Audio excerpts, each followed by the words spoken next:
Modern Warfare 2 has had the biggest launch ever on PlayStation. News came as PlayStation tweeted out congratulations to Infinity Ward and Activision on the biggest PlayStation launch ever, and this includes pre-orders and day one sales. And not only will this be good news for them after the disappointing sales of Vanguard, but it's also got to please Sony after they've lost 2 million subscribers with PS Plus after the changeover from the old system. In July, August, and September, they had 45.4 million subscribers, which is down from 47.3 million, which they blamed on, and no, I'm not joking, people going outside. Said that the decline was likely due to lower PS4 and third-party game sales, but also blamed people going outside. It's not all bad news for Sony though, because despite the fact they had 2 million lower subscribers, they still somehow ended up increasing their revenue by a fairly significant 8.6%, which they suggested was likely down to existing customers upping their subscription tiers and paying more per month. Hey, if you can make more money out of less people, it seems like a great business model to me. But of course it's not just Sony which is involved in the Call of Duty launch. Modern Warfare 2 actually had the biggest launch of Call of Duty history overall, and in fact in 3 days broke a 5-day record set back in 2011. Now they do go on to say that as well as just the raw sales figures, they actually set player participation franchise records, but you'd kind of expect that if you've sold more copies to more people, then obviously they're going to have played longer as well. Unless you thought you'd made a game that everyone wanted to buy and then immediately hated the moment they bought it, so I'm not really sure what they're trying to say with that one. But the launch was the highest grossing entertainment opening of the year,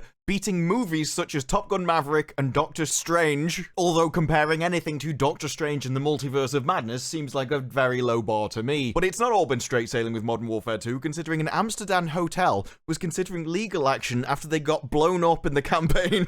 The Conservatorium wasn't happy with an unexpected appearance in Modern Warfare 2, making sure that everyone understood that they don't support games like Call of Duty, and the game in no way reflects our core values. We regret our apparent and unwanted involvement. Because every time a building appears in a video game, the first thing on my mind is, oh, I wonder if that represents their core values. What is a hotel doing having core values anyway? People go to you for a good night's sleep. They don't really want to consult you about the military. If I did need advice on the best pillow for a good night's sleep, I'd probably ask your advice. But for what entertainment that I should enjoy, I think I'll go somewhere else, thank you. Although it did get more stupid when the Conservatorium Hotel isn't even mentioned by name, and is in fact called something else. I've heard of making a mountain out of a molehill, but I think that one's taking it a bit far. In other news, Phil Spencer is pretty confident about Xbox's Activision purchase going through. I think the regulators are asking good, honest questions about a big deal. It's definitely the biggest deal I've ever done, and it does keep him up all night. And that's not really surprising when you find out that the EU is apparently launching an advanced probe into the buyout, with phase 2 of the investigation being announced in the near future. Now the deal is for $70 billion,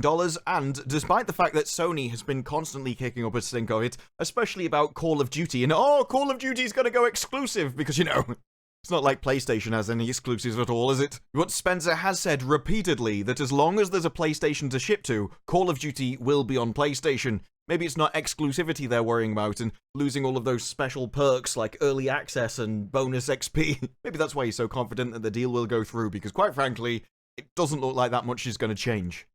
At least at first. Because what we might get out of the acquisition is actually a load of dormant IPs coming to fruition, like Starcraft. A seminal moment in gaming, and what could lead to a pretty exciting future. He says he's excited to sit down and talk about the back catalogs, especially reviving franchises like Starcraft. Despite the fact that he's not actually allowed to make any decisions about what happens at the offices, he's just kind of talking and thinking out loud about the possible opportunity. I'm definitely not hinting about what I want to happen, and it's not going to happen in the future, wink wink, nudge nudge. Because you've not only got Starcraft, but Warcraft, and then the heritage of RTS games that we're talking about here, especially from Blizzard. He went on to say, well, I don't really have any concrete plans today. Starcraft was a seminal moment in gaming, from an esports perspective, from RTS on a console perspective, and from just an RTS storing perspective. It's all in the genre. And while he won't answer whether or not it's something he can actively work on, as someone who spent hours playing those games, he is very excited for the future. And coming at a time where he's already talking about ideas for the next console. Now, I would always lean towards a shorter console generation, just because I think more power, more better. But given the incredibly strange launch of this generation with just stock shortages everywhere,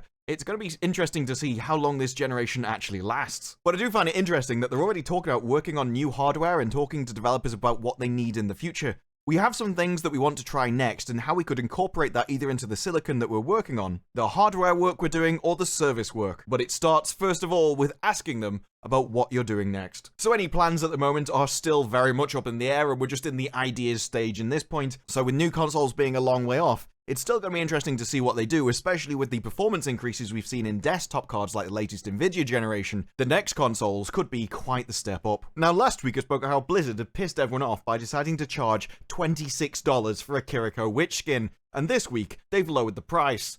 And still managed to annoy everybody. Look, I know you can't please everyone all of the time, but it would be nice if Blizzard managed to please some people, at least occasionally. Because at the moment, they've just got a permanent foot in their mouth. Because now, fans are unhappy that they might have paid more than they had to do. Previously, it was $26 because it was all bundled in with a load of basically useless crap that nobody wanted. Sprays, voice lines, icons, stuff no one really cares about that much. But then they decided to lower it 700 credits, so it's now $19 rather than $26. And to be honest, $19 isn't still an incredible rip-off for a skin. Does it look cool? Sure. Does it look like $19? No. But of course, forcing people to buy a bundle together and then lowering the price afterwards, when no one would have paid the extra $7 in the first place, is just obviously ripping off your player base. And while Blizzard can come out and go, bundles represent great value for players who want to buy all the included items, of which I think there's very few of them. In order to give players more options in how they purchase cosmetics, we've enabled individual purchasing of most items contained within the shop bundles. And this is one of those typical practices that you see time and time again. Halo Infinite did it, I believe, where they only sold things in bundles, all so that when they actually separate it out, it looks like they're doing you a favor. How did that work for Halo Infinite, I wonder? Is that game still going strong? I can't quite remember. I really hate the strategy of deliberately overcharging for something just so you think people will assume you're doing them a favor when you lower it down to something that's more reasonable, but still incredibly overpriced, which is the exact state that Blizzard is in right now. Yeah, sure, you've released a skin from a bundle, but you still want to charge $19 for that, which, as far as I'm concerned, is ridiculous. And look, I really like Overwatch, but when you've got people asking to have loot boxes back in because they represented better value, you've done something seriously messed up. And at this point, actually buying the game outright represented far better value than anything we've got right now in Overwatch. And that's proven by the fact that if you actually want to get Overwatch skins, your best option to get them for free is not even to play Overwatch. No, you should probably go and play WoW instead. People have been gold farming in World of Warcraft just so they can get Overwatch 2 skins at a faster pace. As a big fan of the John Wick movies, well, at least the first two, it's good to know that we might be getting a AAA John Wick game.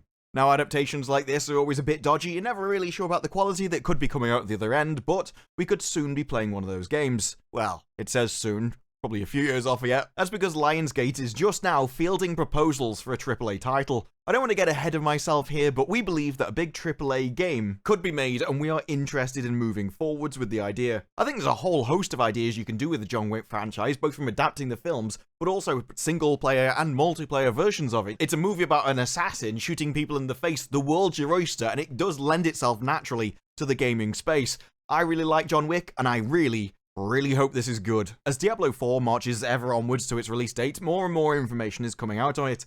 Recently, we found out that the endgame is designed to offer thousands of hours of gameplay. Ferguson says you have a kick-ass campaign, it has to have great context and a great story. You have to know why the world is the way it is and how it's all set up. But after you complete the campaign, you're releasing them into a game that hopefully will entertain them for thousands of hours. Would you have to say Diablo 3 didn't really manage it for me? I did hear it got a lot better later on, but at launch I kind of went through the campaign, leveled up a few characters, and that was about it. So I'm not hoping that Diablo 4 offers a lot more variety than Diablo 3 did when it was at launch anyway. He says in the past we haven't had the opportunity for people to go in and say this is the starting point, but it's certainly not the end. He wants the game to feel rich, and adding that the end of the campaign should be the point where the live service begins, and that another period of play starts, with the Diablo 4 open beta expected to kick off early 2023. Now, I spent a lot of time in Diablo 2, and I don't know what it was about Diablo 3, I can't quite put my finger on it. It never really grabbed me the same way. And despite the fact people told me they made a lot of great changes later on to Diablo 3,